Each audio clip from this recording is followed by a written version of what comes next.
Good morning everyone, আশা করি তোমরা সবাই ভালো আছো এবং সুস্থ আছো। চলে আসলাম নতুন আরেকটা ভিডিও নিয়ে। সকাল থেকে দিনটা শুরু হলো আবার অনেকগুলো দিনের সমন্বয় নিয়ে আজকে আমার এই ভিডিওটা হতে চলেছে।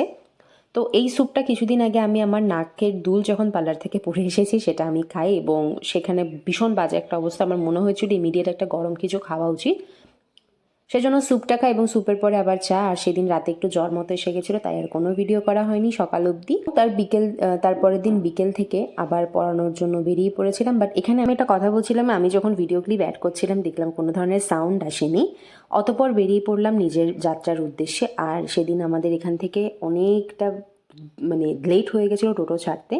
যাই হোক, কোনো রকমে পৌঁছালাম। অ্যান্ড যেতে যেতে অনেক গান শুনতে শুনতে মনটা অনেক ভালোও হয়ে গেছিলো। খুব সুন্দর একটা গান শুনছিলাম, অনেক দিন পরে আমার এরকম একটা প্রিয় গান শুনছিলাম।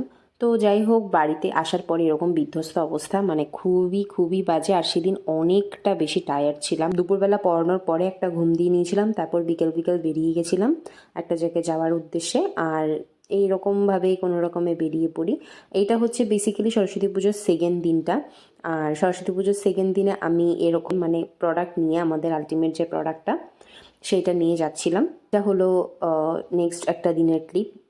আমি চেষ্টা করি আমার ভিডিওতে ছোটো ছোটো ছোটো ছোটো এরকম ক্লিপগুলো রাখা, যাতে তোমরা বুঝতে পারো কীভাবে কী করি না করি, কীভাবে আমি দিনগুলো অতিবাহিত করি।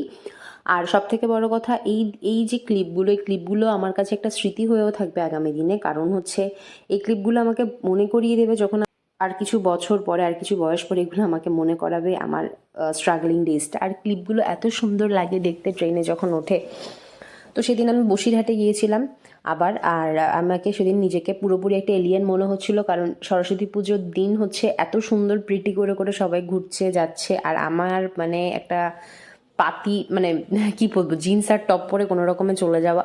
তো সত্যিই নিজেকে ওই কম্প্যারিজনে আমার নিজেকে একদম মনে হচ্ছে যে আই এম একটা এলিয়েন, আর কিছুই বলার নেই। যাই হোক, বাড়ি ফেরা হলো। বাড়ি তো রাত হয়ে গেছে ফিরতে। সকালবেলা পরদিন আমাদের ঘরে এই ছানা দুটো এসে জীবনে সত্যিই কত কিছু বদলায়। আমার লাইফে এমন অনেক জিনিস এই বছরটাতে হয়েছে যেগুলো আমার লাইফে প্রথমবার হওয়া ঘটনা। It is the first time.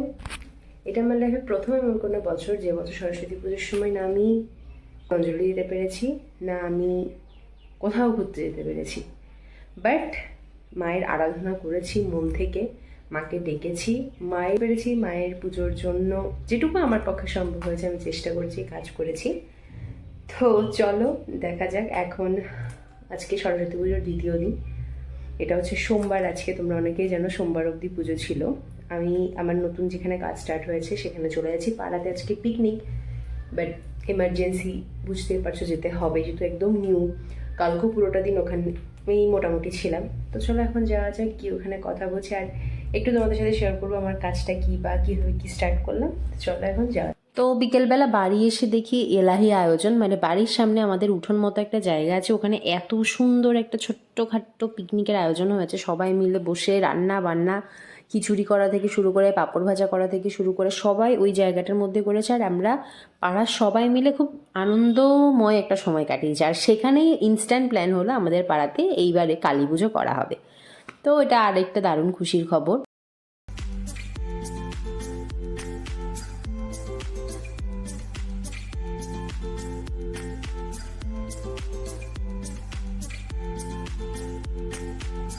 তারপরের দিন এটা আমি রেডি হয়ে নিয়েছিলাম, ব্যাচ থেকে ফিরেছিলাম জাস্ট।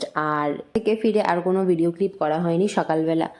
তো এইটা হচ্ছে তারপরের দিন সন্ধে নাগাদ। সকালবেলা ব্যাচ থেকে ফিরেছিলাম, আর কোনো ভিডিও ক্লিপ আমি নিইনি, পুরো ঘুম অ্যান্ড টুকটাক কিছু কাজ করেছিলাম। আর এইটা হচ্ছে বিকেল করে পুরো ঘর রেডি করে ঠিকঠাকভাবে করে রেখেছি, যাতে আমার সন্ধ্যের যে ব্যাচটা সেটা আমি প্রপারলি স্টার্ট করতে পারি। আর এখানে সন্ধ্যের ব্যাচ স্টার্ট হয়ে গেছে। আর এইটা হচ্ছে একটা পাকা বুড়ি, ওর কথা আমি যতই বলবো ততই কম হবে।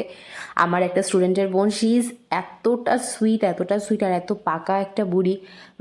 এই আমি একদিন শুধুমাত্র ওরই একটা কথা তোমাদের সাথে শেয়ার করবো, তখন তোমরা বুঝবে ও কতটা কিউট এবং কতটা কি বলবো মিশুকে একটা মেয়ে। Really really very sweet.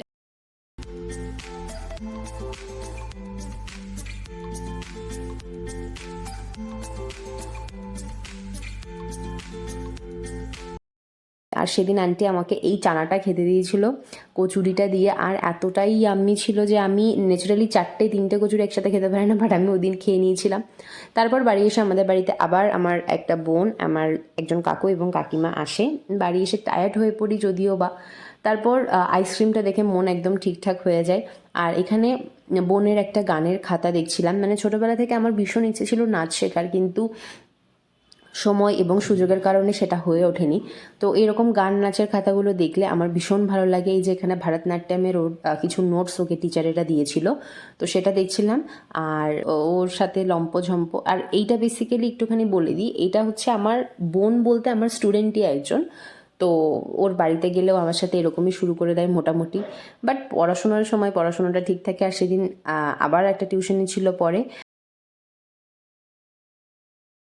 ছিল আমার স্টুডেন্টের মোস্ট ফেভারেট একটা মিষ্টি। আমাকে বারবার করে বলছিল, দিদি তুমি এইটা খাও, এইটা খাও, ভালো লাগবে খেতে। তো ওটাই। আর এই যে সেদিন আমার মানে আমার ভাই আর দাদার মধ্যে বাইক রেস হয়েছিল, দেন বাড়ি আসা হয়। এটা তার পরের দিন, ওই যে বলছিলাম বোনটা এসেছিল, বোনটা কান্নাকাটি করছিল আইসক্রিম খাবে বলে। আর আমার হাতে, জানাও তোমাদের এইটা চেনো কি না কেউ, এটা কোন ধরনের ডিজিজ বলে বা কী বলে, এখন অনেকটাই স্টেবল। জানি এটা মশার কামড়ের থেকে হয়েছে কি না, সারা হাতে এরকম হয়ে গেছিলো। মানে ব্যথা সেরকম ছিল না, বাট প্রচণ্ড প্রচণ্ড ইচিং প্রবলেম হচ্ছিল। আর আইসক্রিমের পুরো ডাব্বা নিয়ে বসেছিলাম আমি, মানে অনেক দিন পরে আইসক্রিম পেয়েছি, তো ছাড়া তো আর যাবে না। তারপর রাতে আবার মিটিং ছিল, মিটিংয়ে বসার আগে এইরকম ছোট্ট করে একটু দই খেয়ে নেওয়া হয়েছে। আর এইটা হচ্ছে পরের দিন আমার স্টুডেন্টরা ব্যবসায়ী বলে একটা খেলা আছে, ওটা ওরা প্ল্যান করেছিল যে সেদিন মান্থ এন্ড হয়ে গেছে, 1 মান্থ কমপ্লিট, 1 মাসের শেষে সবাই মিলে আমরা ব্যবসায়ী খেলবো। তো ওদের আড্ডাটাও একটু রাখলাম। আর পরের দিন এটা আমি আর ভাই গিয়ে এই একটা প্ল্যাটার দুজনে মিলে খেয়েছি। আর এটা হচ্ছে সেদিন কোন একটা জায়গায় আমি কাজে গিয়েছিলাম, ফেরার পরে। Good evening everyone. সো এখন 4:45 মতো বাজে। দুপুরবেলা কাজ সেরে এসে একটা হালকা পাতলা ঘুম নিয়েছি, আর এখন বেরোচ্ছি, পড়াতে যাব। পড়ানোর পরে আবারও আমাদের, 1 সেকেন্ড, পড়ানোর পরে আমাদের আবারও একটা ক্যাফে রিলেটেড, মানে আমরা যে ফুড বিজনেসটা ওপেন করছি সেটা রিলেটেড কিছু কাজ রয়েছে। তো সেখান থেকে আবার সবাই একসাথে মিট আপ করবো। তো এখন অলরেডি 5টা থেকে আমার পড়ানো, এখানে অলরেডি 4:45 হয়ে গেছে। স্কুটি করে কোনো রকমে তাড়াতাড়ি করে বেরিয়ে যাবো। তো চলো দেখা হচ্ছে, আর দিতে থাকো ভিডিওটা। অ্যান্ড ওখানে গিয়ে কী করবো না করবো ডেফিনেটলি কিন্তু তোমাদের সাথে শেয়ার করবো। চলো এখন বাই। তো শুনেই নিলে, পড়ানোর পরে একটা জায়গায় যাওয়ার আছে। সেদিন ভাইয়ের সাথে স্কুটি করে যাচ্ছিলাম, বিকজ অনেকটা বেশি লেট আমার হয়ে গেছিলো। তো ভাইকে বললাম, ওর মোটেই রাজি হচ্ছিল না যে যাবে, কোনো রকমে আমি রাজি করালাম।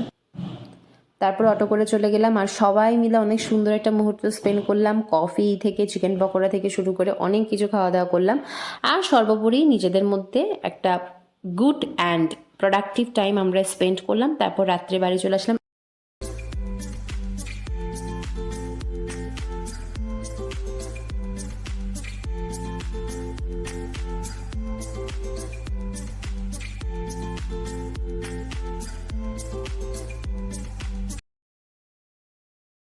আর এইভাবে আমি আমার প্রতিটা দিন কাটিয়ে থাকি। তোমরা অবশ্যই কমেন্ট করে জানিও কেমন লাগছে। আর ফেসবুক পেজ থেকে দেখলে অবশ্যই পেজটাকে ফলো করে দিও, আর ইউটিউব থেকে দেখলে অবশ্যই সাবস্ক্রাইব করো।